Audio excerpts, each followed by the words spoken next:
সেই দিনের জবাবটা আজকে দিয়ে দিলাম। সুবহানাল্লাহ বলে। আরে রাসূলুল্লাহকে আম্মাজান আয়েশা গোসল করাচ্ছেন টুলের উপরে বসিয়ে। আম্মাজান আয়েশার পায়ের একটা আঙুল টুলের পায়ের তলায় পড়ে গেছে, ফেটে রক্ত বার, দরদর করে খুন ঝরছে। রাসূল বলছে, আয়েশা তুমি আমাকে গোসল করাচ্ছ, কিন্তু এই পানির ভিতর দিয়ে রক্ত যায় কেন? কারণটা কি? আম্মাজান আয়েশা বলল, ইয়া রাসূলুল্লাহ, এই টুলের পায়ায় আমার একটা আঙুল পড়ে গেছে। ইয়া রাসূলুল্লাহ, আমার নবী বললেন, আয়েশা তুমি আমাকে আগে বলতে পারতে, পাটা তুলে নিতাম। আম্মাজান আয়েশা বললেন, ইয়া রাসূলুল্লাহ, এ তো আয়েশার শুধু একটা আঙুল, আয়েশার যদি কলিজাও পড়ে যেত আমি আয়েশা তুলতে বলতে পারতাম না। জোরে বলুন সুবহানাল্লাহ। আমি আমার নবীকে এতটা ভালোবাসি। ওই নবী বলছে, আয়েশা ব্যাখ্যা করে দেবো, কাঁদবে না তো? না ইয়া রাসূলুল্লাহ, বলে না আয়েশা বলো। আমাদের আয়েশা বলল, যদি কান্নার মতো হয় একটু আস্তে আস্তে কাঁদবো।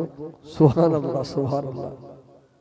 ওয়ামাবিয়ানেরা সোনামানিকেরা, নবী আমার দিন দুনিয়ার বাদশাহ হাবিবুল্লাহ জনাবে মুহাম্মদুর রাসূলুল্লাহ সাল্লাল্লাহু আলাইহি ওয়াসাল্লাম, নবী আমার ওই দিনে বলেছিলেন, ও বিবি আয়েশা সিদ্দিকা রাদিয়াল্লাহু তাআলা আনহা, যে নক্ষত্রটা খসে এসে তোমার ঘরের উপরে পড়ে তোমার ঘরে মাটির তলায় ঢুকে গেল, ওটা অন্য কেউ নয়, ওটা হলাম আমি রাসূলুল্লাহ।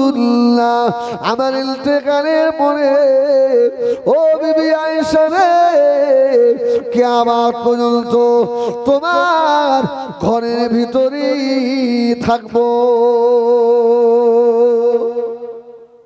আমার কবর তোমার ঘরে হবে। আয়েশা তুমি খুশি নও? আমাদের আয়েশা ঝরঝর করে কাঁদছে, ইয়া রাসূলুল্লাহ আপনি চলে যাবেন। হ্যাঁ, রাসূলের ইন্তেকালের পরেও ৪৭ বছর আম্মাজান আয়েশা হায়াতে ছিলেন। সুবহানাল্লাহ বলা, হুজুর চলে যাবেন। আমার নবী বলছে, আয়েশা তোমার ঘরে আমার মাজার হবে, তুমি খুশি নও?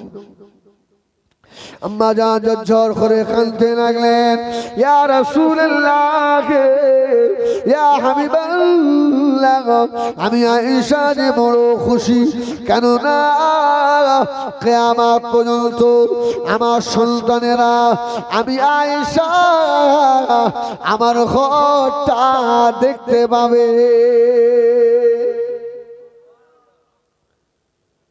ইয়া রাসূলুল্লাহ, ইয়া হাবিবাল্লাহ, হুজুর আমি তৃতীয় রাতে আবারও স্বপ্ন দেখলাম, আবার একটা নক্ষত্র খসে আসছে। আল্লাহ নবী বললেন, বিবি আয়েশা ওটা হলো তোমার আব্বা হযরত আবু বকর। যদি বলুন সুবহানাল্লাহ। আবু বকরের মাজার রাসূলুল্লাহর মাজারের পাশে আছে না নেই? তৃতীয় রাতে আবার একটা নক্ষত্র খসে এলো। আল্লাহ নবী বলেছিলেন, ও বিবি আয়েশা শুনে রাখো, ওটা অন্য কেউ নয়, ওটা তোমার সতীনের আব্বা হযরতে হাফসা রাদিয়াল্লাহু তাআলা আনহার আব্বা জান, ওটা হলো হযরতে ওমর ফারুক রাদিয়াল্লাহু তাআলা আনহু। ও মানুষ শুনে না, তাহলে আল্লাহ নবীর ইন্তেকালের পরে মাজার কোথায় হবে এ সংবাদ আগে থেকে ছিল না বলুন। আম্মা জান আবার বললেন, ইয়া রাসূলুল্লাহ, ইয়া হাবিবাল্লাহ, হুজুর আপনার ইন্তেকালের পরে আপনার কাফনটা কোন কাপড় দিয়ে দেওয়া হবে? আল্লাহ নবী ওই সময় বলেছিলেন, ও বিবি আয়েশা সিদ্দিকা, আমি রাসূলুল্লাহ আমার কাপড়টা ইয়ামেনি চাদর দিয়ে করে দেবে। আম্মা আয়েশা আবার বললেন, ইয়া রাসূলুল্লাহ, আমার আপনার গোসলটা কে দেবে? আল্লাহ নবী বললেন, গার্ডস নামক কোন পানি দিয়ে গোসল দেওয়া হবে। আমার সাহাবী হযরতে শুকরান রাদিয়াল্লাহু তাআলা পানিটা বহন করে নেবে। ও আমার সাহাবীরা, ও আমার বিবি আয়েশা, শুনে রাখো, আমি রাসূলুল্লাহ, আমার আলী আমাকে গোসল দেবে। সুবহানাল্লাহ। এই রাসূল ইন্তেকালের পরে হযরত আলী তো রাসূলুল্লাহকে গোসল দিয়েছিলেন, কিন্তু আশ্চর্য, নাসরুত্তিফ বলে একটা কিতাব আছে, মাওলানা আশরাফ আলী থানভী রাহমাতুল্লাহ আলাইহির লেখা নাসরুত্তিফ। এই কিতাবের ভিতরে লিখেছে, রাসূল ইন্তেকালের পরে সাহাবীদের ভিতরে দুটো দল হয়ে গিয়েছিল। দুটো দল হয়ে, একদল বলছে রাসূলুল্লাহর গোসল দেওয়া হবে, জামা খুলে ফেলো। আর একদল বলছে না, রাসূলের জামা খুলে গোসল দেওয়া হবে না। সুবহানাল্লাহ। দুটো দল হয়ে গেল। ওহ, আম্মা আয়েশা বলছেন, আমরা তখন আল্লাহ রাসূলের হুজরা শরীফের ভিতরে, ও আমার মেয়েরা, সোনা বানিয়েরা, আম্মা জান হযরত আয়েশা সিদ্দিকা বলেন, আমরা ঘরের ভিতরে রয়েছি বাবা, এমন সময় ঠান্ডা ঠান্ডা একটা হাওয়া ওই ঘরের ভিতরে প্রবেশ করলো। আমাদের চোখ বন্ধ হয়ে গেল। ওই সময় আমরা একটা আওয়াজ শুনতে পেলাম, ও আমার নবী সাহাবীরা, বাবা আমার হাবিবকে জামা খুলে গোসল দিও না, আমার হাবিবের জামা পরিহিত অবস্থায় গোসল দিয়ে দাও। আপনার আয়েশা বলছেন, রাসূলুল্লাহর জামা মুবারক, রাসূলের জামাকে শুধু জামা বলা যাবে না, জামা মুবারক। রাসূলের জুতোকে জুতো বলা যাবে না, জুতো মুবারক পরিহিত অবস্থায় গোসল দেওয়া হলো। সুবহানাল্লাহ বলে, পরিহিত অবস্থায় গোসল দেওয়া। গোসল দেওয়ার পরে আম্মা আয়েশা বলেন, একটা ঠান্ডা ঠান্ডা হাওয়া ওই ঘরের ভিতরে প্রবেশ করলো। আল্লাহর হুকুমে সঙ্গে সঙ্গে আমার রাসূলের গা সব শুকিয়ে গিয়েছিল। জোরে বলুন সুবহানাল্লাহ। আমার মেয়েরা, সোনা বানিয়েরা, আল্লাহ নবী দিন দুনিয়া বাদশাহ, ওই সবাই বলেছিলেন। আম্মা আয়েশা জিজ্ঞাসা করলেন, ইয়া রাসূলুল্লাহ, ইয়া হাবিবাল্লাহ, আপনার জানাজার ইমাম কে হবে? আল্লাহ নবী বলেছিলেন, ও বিবি আয়েশা, আমার গোসল নেওয়ার পরে, আমার কাপড় পরানোর পরে খাটিয়া করে আমার লাশটাকে নিয়ে গিয়ে মরুভূমির ফাঁকা ময়দানে রেখে দেবে। ও বিবি আয়েশা, আমার লাশের উপরে সর্বপ্রথমে আমার আল্লাহ দরুদ ও সালাম পড়বে। আল্লাহ দরুদ সালাম।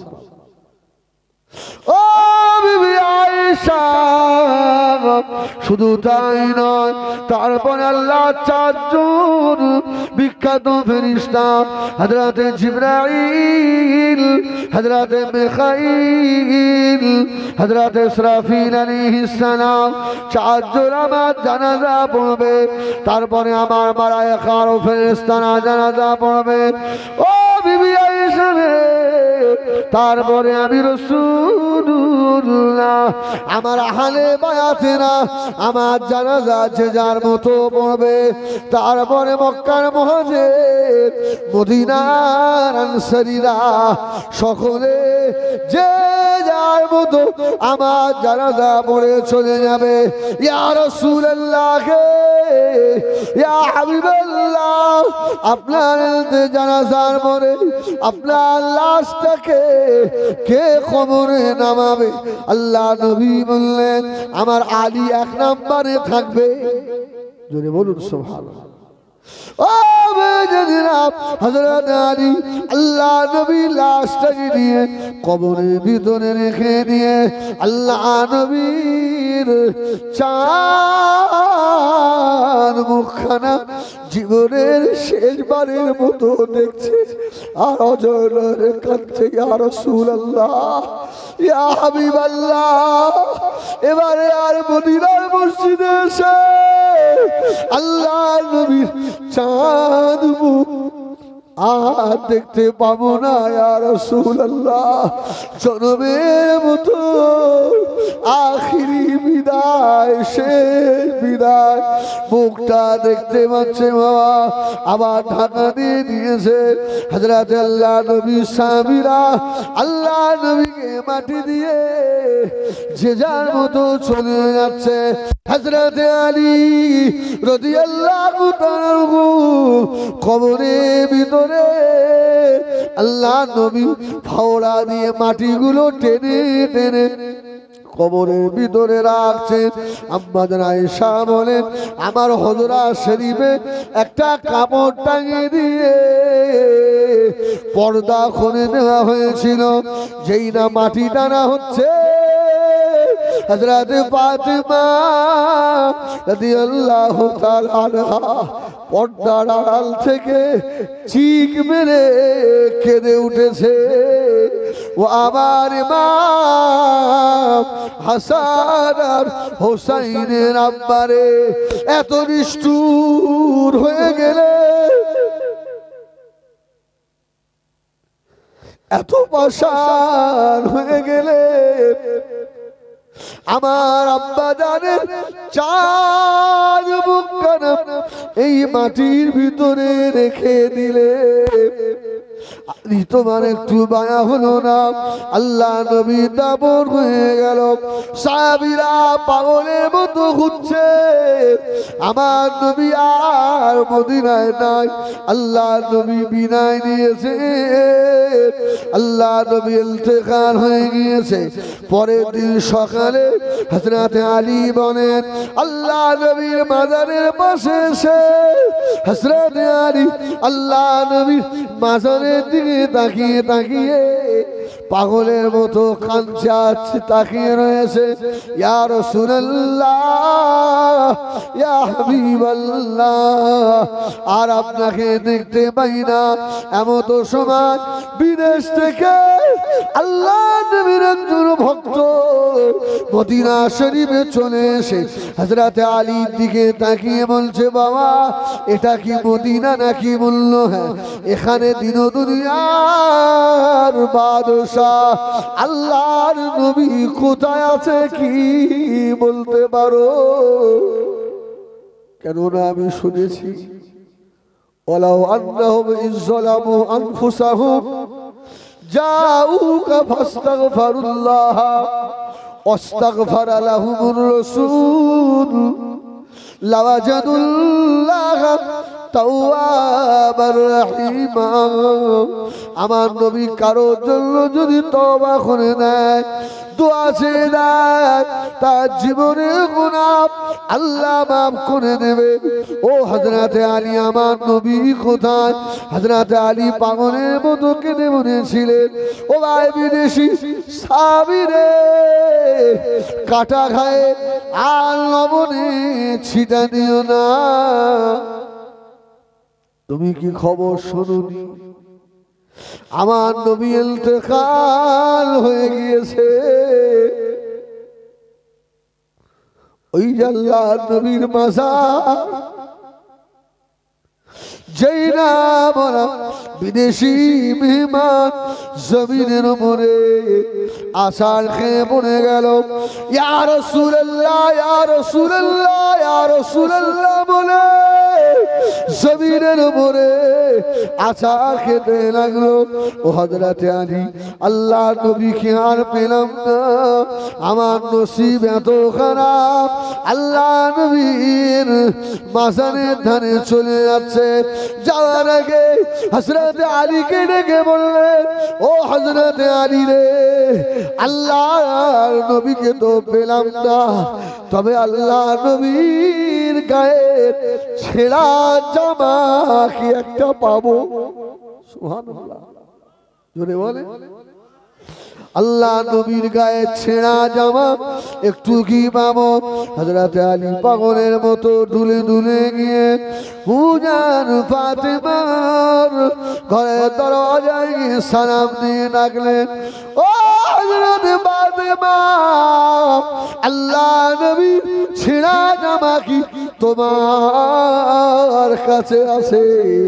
হযরত ফাতেমা ঘরের ভিতর থেকে পাগলের মতো কেঁদে উঠেছে, ও হযরত আলী রে, আর আমাকে কষ্ট দিও না, আমার আব্বা জানের ছেঁড়া জামার দিকে আমি ফাতেমা তাকাতে পারি না।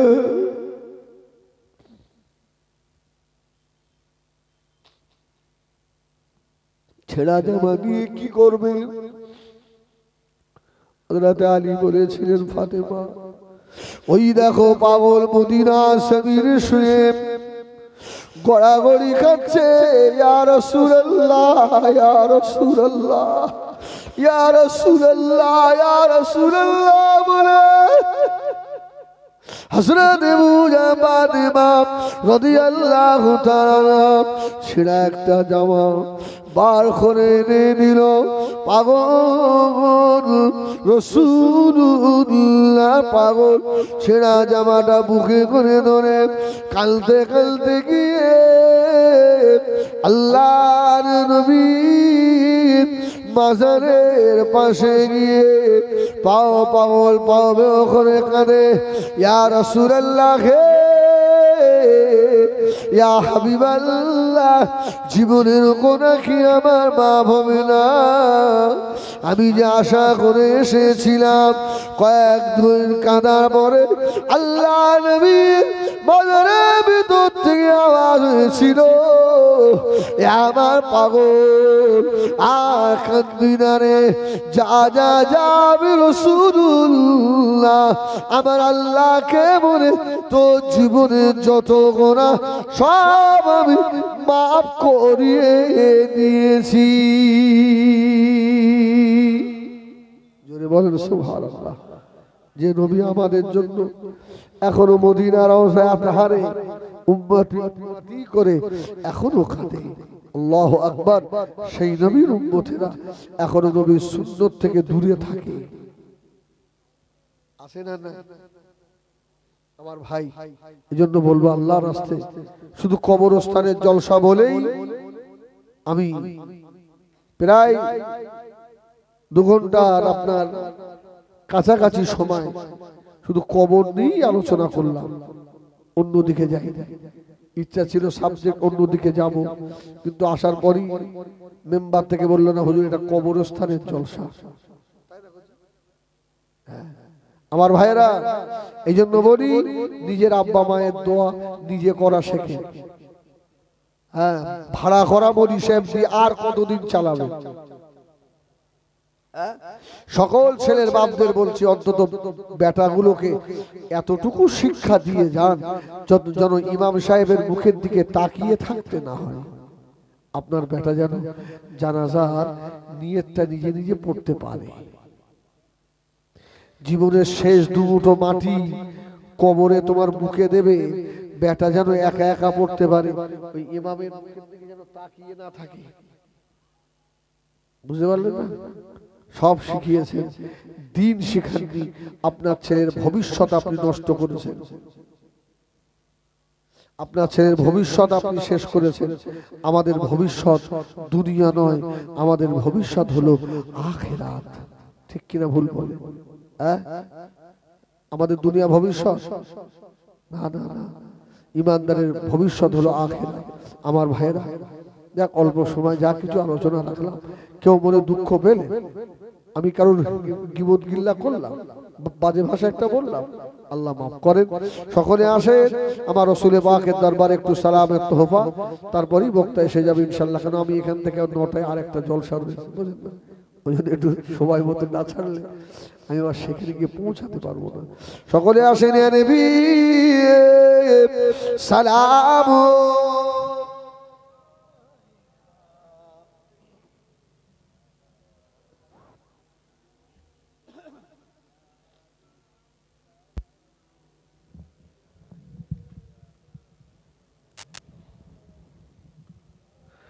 طلع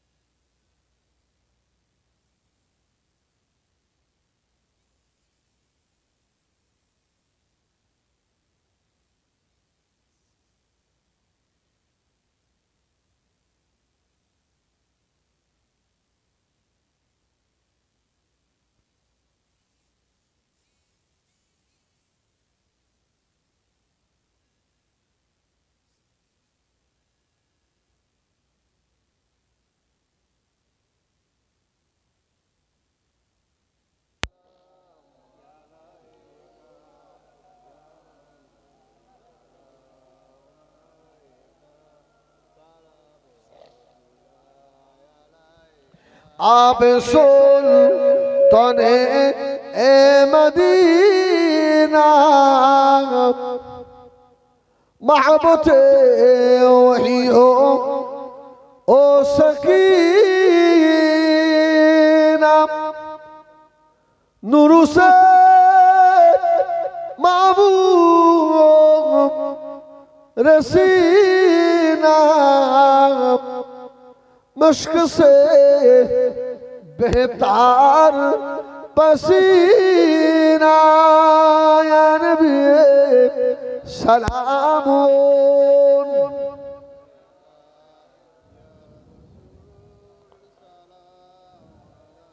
या हबीब सलाम।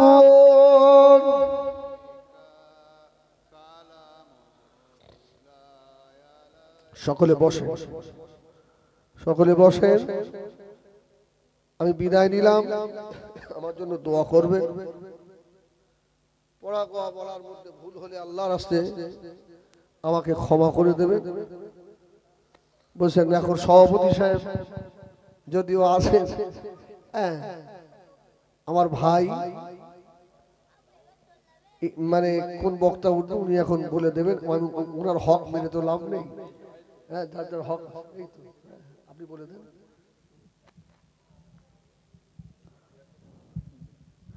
হ্যালো, যা দাঁড়িয়ে আছেন সকলকে বলবো এতক্ষণ আমাদের সম্মুখে হযরত মাওলানা হিজবুল্লাহ সাহেব ভাইজান খুব সুন্দর আলোচনা করেছেন। যারা পিছনে আছে একটু আগিয়ে আসেন বাবুজি, একটু আগিয়ে আসেন। অনেকে দাঁড়িয়ে আছে, বিভিন্ন জায়গা থেকে লোক আসছে, অনেক আল্লাহর মেহমান আসছে, একটু আগিয়ে আসেন, সকলে একটু আগিয়ে আসেন। এখন